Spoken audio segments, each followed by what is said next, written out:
Hi everyone, good morning. Let me share to you my morning devotion. I have awesome God's word for you today in Exodus 15:26. Says there, I am the Lord who heals you. And this morning, let me share to you my experience.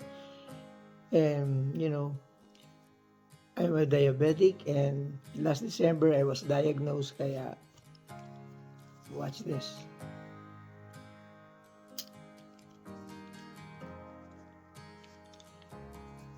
Let me share my blood sugar now.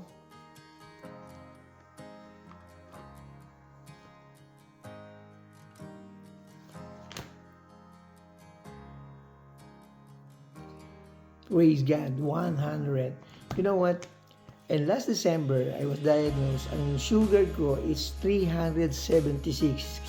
Equivalent ng A1C, it's 11.5. And after 3 months, naging 6.6. And this month is 6.1. Alright? And then, now, it's 100. So, pababa na siya ng pababa. Okay?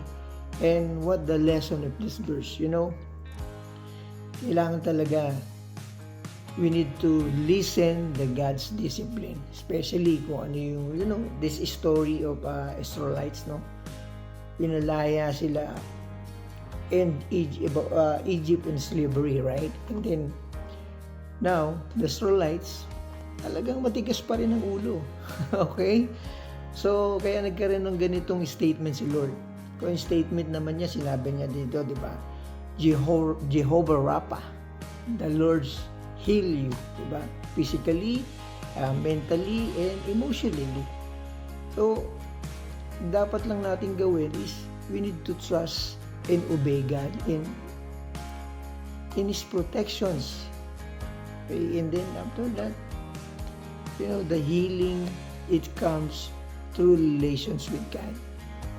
So, why not you need to discipline yourself, especially for the food. Okay, you need to exercise. Kung ano yung sinasabi ng doktor sa'yo, you need to follow. Okay, and then ganun din. You need to, don't forget to pray, deeper relationship with God. Magkakaroon ka ng healing. So, thanks guys. Have a good day and God bless you day. Love you and God bless.